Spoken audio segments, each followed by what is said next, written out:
동반자였던 아내나 남편을 먼저 떠나보내야 하는 슬픔을 어떻게 말로 다 표현할 수 있을까요? 특히 우리나라의 경우에는 배우자를 잃고 난 후 겪는 슬픔과 우울감이 유독 심하고요. 또 그 기간도 오래 간다고 하는데요. 자, 이호선 숭실사이버대 교수와 함께 사별을 겪는 고통과 치유 방법에 대해서 이야기를 나누겠습니다. 어서 오십시오. 안녕하세요. 네. 슬픔을 겪고 이겨내는 것도 문화마다 좀 차이가 있나 보죠. 우리나라의 경우가 특히나 이 고통이 오래 간다고 하니까. 그렇죠. 뭐 어디나 이별은 고통스럽고 또 사별이라는 것은 견디기 어려운 슬픔일 텐데 네. 문제는 이게 문화마다 조금씩 차이가 있고 이런 부분에 있어서 당연히 이걸 극복하는 방법도 좀 다를 것이다라는 겁니다. 이번에 그 조사 나온 걸 보면 미국에 비해서 우리나라가 가지고 있는 사별 이후의 고통이 2.6배 정도에 달한다 이렇게 네. 나오고 있는데요. 지금 보시는 것처럼 우리나라와 미국, 영국, 또 유럽, 중국을 이렇게 좀 비교해 보면 또 중국을 제외하고는 중국은 좀 줄었죠. 중국을 줄은 반면 나머지 뭐 미국이라든지 영국이라든지 유럽이라든지 전반적으로 그 이전에 비해서 우울감이 사별 이후에 현저하게 높아지는데 그중에서도 우리나라 같은 경우에는 지금 사별 전이 3.5에서 5.1로 증가하고 있거든요. 네. 가장 높은 증가율이라고 볼 수 있고 사실 그 이전에 문화 간에 얼마나 큰 차이가 나는가에 대한 연구는 많지 않았는데 이번 연구를 통해서 우리나라 사람들이 내가 남편이 되었건 아내가 되었건 사별 이후에 그 그리움이나 외로움이나 그 정서적 밀착도가 높았던 부분이 좀 더 확연하게 차이가 나는 게 아닌가 싶습니다. 네. 물론 우리나라 사람들이 참 정도 많고 부부간의 의존도도 높은 민족이긴 합니다만 그래서만이라고 보기에는 왜 유독 우리나라만 그럴까 좀 의아하기도 합니다. 선진국들과 비교해봤을 때는 왜 그런 거죠? 일단은 뭐 선진국이라고 한다면 아무래도 개인주의 문화가 잘 발달한 곳을 이야기하시는 것 같은데 네. 적어도 우리나라 사람들이 가지고 있는 몇 가지 특징은 있는 것 같아요. 우리가 왜 한이라고 하는 이야기를 많이 하는데 그 한이라고 하는 문화 안에는 배우자와의 관계에 관련된 부분이 굉장히 많이 들어가 있고요. 특별히 우리나라에 아직 특별히 연세가 조금 높으신 분들 같은 경우에는 유교 문화가 아직도 자리 잡고 있고 네. 특별히 우리가 왜 오래 산 부부를 뭐 평생 외수다 이렇게 이야기하는데 미운정과 고운정이 있을 때 고운정만이 정이고 미운정은 정이 아닌가 그건 역시 정이기 때문에 그만큼 감정 투자가 많은 겁니다. 감정 투자가 많다는 얘기는 그게 살아생전에는 불평으로 나타날 수도 있고 또 속상함으로 나타날 수도 있지만 또 막상 그렇게 원망스러웠던 배우자가 떠나고 나면 그 자리가 감정 투자, 에너지의 자리만큼의 그 훅 하고 빠진 자리가 나는 거기 때문에요. 네. 미운정이 고운정 못지않게 그만큼 난 자리가 그만큼 드러나게 되는 거다라고 보시면 될 것 같습니다. 배우자를 잃은 고통이 얼마나 크면 마치 자신의 신체 일부가 없어진 것 같은 그런 허전함과도 비교가 되더라고요. 상담도 참 많이 하시잖아요, 평소에. 사별하신 분들이 실제로 가장 힘들어하시는 부분은 어떤 점입니까? 이건 또 시기에 따라 조금 다르다고 볼 수 있는데요. 네. 처음에 일단 사별을 하고 한 1년에서 2년 사이 갈 때에는 그 사이에는 사실은 죄책감이라든지 또 미안한 감정 이런 것들이 굉장히 많은 편이고요. 그랬다가 이런 감정적인 적응이 어느 정도 자리를 잡고 나면 그다음부터는 또 현실적인 부분이 좀 남아 있습니다. 경제적인 부분이라든지 또 이 배우자와 함께 나눴던 그 시간 동안에 우리나라가 아무래도 남자와 여자 역할이 조금 더 분명한 편이잖아요. 그렇다 보니 아내는 조금 덜한 편이지만 남편들 같은 경우에는 그 배우자의 빈자리, 그 생활의 빈자리까지 느끼기 때문에 이런 감정적인 부분, 또 경제적인 부분, 또 생활 이런 세 가지 면이 내가 배우자를 잃었다는 그 감정 다음으로 여러 가지 단계적인 어려움으로 그 부부에게 아직 남아있는 감정으로 또 남아있는 생활로 다가온 것 같습니다. 네. 하지만 모든 부부 생활이 순탄하지만은 않거든요. 사실 뭐 쇼윈도 부부도 많이 있고 이혼까지 생각할 정도로 평소에 다툼이 잦고 사이가 좋지 않았던 부부의 경우에는 사별 후의 고통도 좀 덜할 것 같은데요.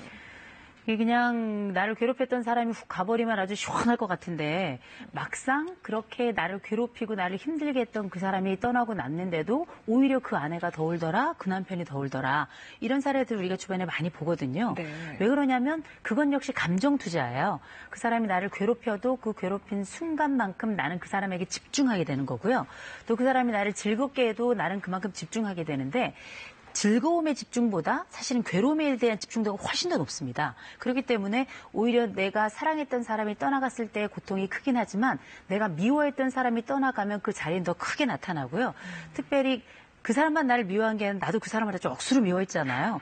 그럴 때 그 미워했던 그 에너지에 대한 투자, 그 네. 투자의 대상이 이제는 없는 거잖아요. 그럴 때 공허감은 훨씬 더 크다, 외로움도 더 짙게 느껴지고 오히려 내가 미워했던 그 사람을 떠나보낸 게 오히려 내 책임인 것 같은 죄책감도 더 크게 느껴지죠. 아까 한 말씀하셨으니까 모든 그런 미안하고 약간 죄책감이라든지 그런 것들이 회한으로 남는 것 같아요. 자, 근데 사별의 고통을 겪는 것이 여성보다도 남성이 더 심하다면서요? 아무래도 이제 우리가 노년기가 되고 나서도 남성들이 여성들에 대해서 갖는 의존도가 조금 더 높잖아요. 네. 뭐 일상생활에서 밥해 먹고 청소하고 빨래하고 이런 부분에 있어서는 아무래도 남편들의 역할보다는 여성들의 역할이 훨씬 더 많았기 때문에 그 생활에 더 많은 부분, 심지어 우리가 이런 얘기 하잖아요. 아내가 가면 뭐 어디가, 뭐 언제 와, 뭐 이런 얘기 물으면 안 된다, 이런 얘기가 나오는 게 워낙에 정서적으로도 아내에게 많이 집중이 돼 있고 네. 또 생활 적응 면에 있어서도 아내가 했던 역할이 워낙에 크기 때문에 그 부분을 갑자기 내가 비워낸 것처럼 싹 없어졌다 생각해 보면 그 자리를 도대체 뭘로 채울 수가 있을까? 채우기 참 어려운 거거든요. 특별히 오랫동안 내가 익숙했던 아내의 그 손맛들, 그리고 내가 오랫동안 익숙했던 그 아내의 냄새, 오랫동안 익숙했던 아내가 주었던 그 편리함, 오랫동안 익숙했던 아내에게 할 수 있었던 그 잔소리, 뭐 이런 영역들이 다 아내와 연결되어 있던 부분이라 네. 남편들이 겪게 되는 사별 이후의 그런 심정적인 공허감 이런 것들은 훨씬 더 크다고 봐야 될 것 같습니다. 있을 때 잘해야죠. 네. 그러니까 결국 다 후회가 되니까요. 네. 심경의 변화 말씀하셨는데 무엇보다 우울함도 심각하다고 합니다. 우리가 잘 알고 있는 유명인들도 이 사별을 한 후 힘들었던 이야기를 많이 토로하곤 했었는데요. 어느 정도였는지 직접 보고 이야기를 나누겠습니다. 원조 트로이카였던 배우 문희는 남편을 먼저 떠나보낸 후 2년간 바깥 출입도 하지 못하면서 집안에만 갇혀 있었다고 밝히기도 했습니다. 또 변호사 황산성 씨도 1998년 남편이 신장암으로 세상을 떠난 뒤 겪었던 고통을 고백하기도 했습니다.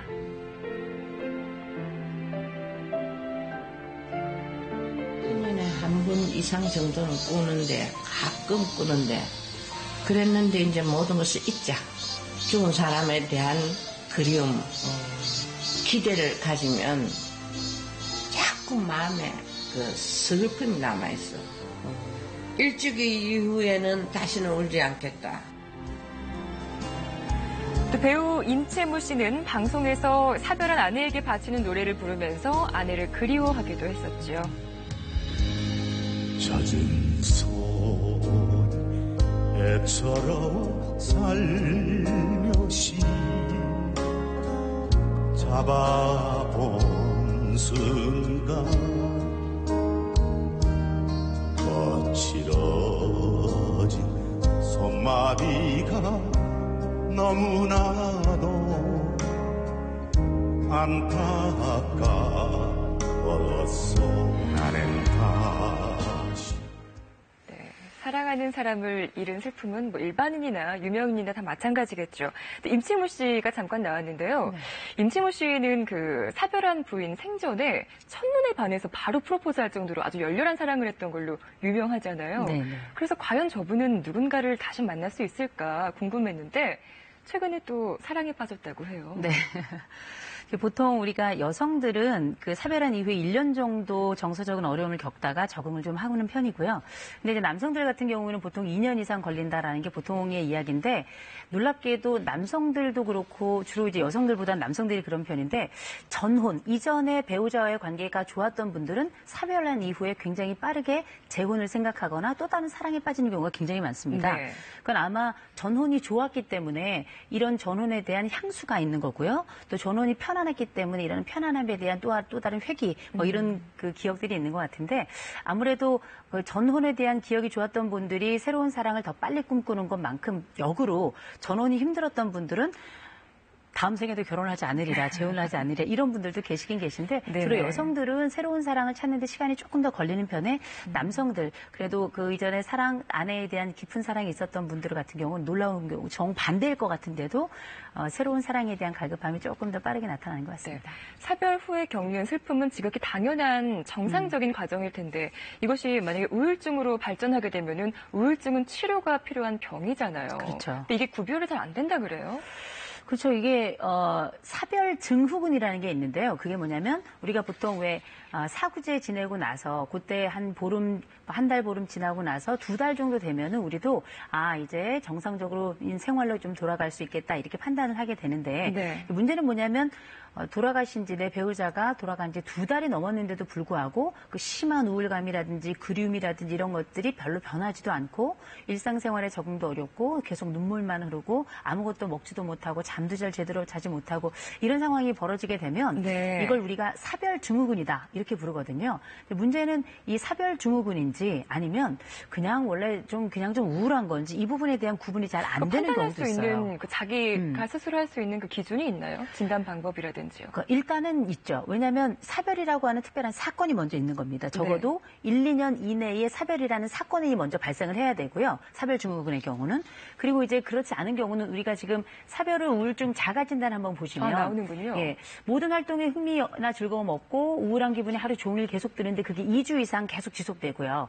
또 일할 때 집중 안 되고 밤을 계속 뒤척이거나 거의 불면 상태가 2주 이상 유지된다든지 피곤하고 기력 없고 체중이 줄어드는 것도 문제인데 현저하게 증가하는 것도 문제가 되고 또 아니면 내가 건강염려증이 아닐까라는 이런 걱정 같은 것도 굉장히 많은데 문제는 이런 증상들이 일반 우울증에서도 나타나고요. 사별증후군에서도 나타나는 거예요. 다만 사별증후군은 사별이라고 하는 특별 사건 이후에 그전엔 전혀 그렇지 않았는데 그 사건 이후에 발생하고 그 사건 이후에 점진적으로 사람이 달라졌다 할 때 나타나는 증상인데 일반적인 경우라도 우리가 지금 봤던 사항에 3개 이상이 해당이 된다 싶으면 네. 이거는 일단은 좀 전문가를 찾아가 보셔야 돼요. 내가 사별 후 증후군이건 아니면 일반 우울증이건 우리가 지금 봤던 항목들 중에 3개 이상이 나에게 좀 집중적으로 나타난다. 이럴 때에는 이거는 좀 심각한 정도의 우울을 동반하고 있는 거기 때문에요. 반드시 치료를 좀 요한다고 볼 수 있습니다. 참 힘든 경험이긴 하겠지만 또 남아있는 사람은 자신의 삶에 충실해야 하니까요. 그렇죠. 이런 우울증을 극복할 수 있는 방법들 그리고 남편과의 추억을 아름답게 간직하고 일상으로 좀 빨리 복귀할 수 있는 조언들 부탁드리겠습니다.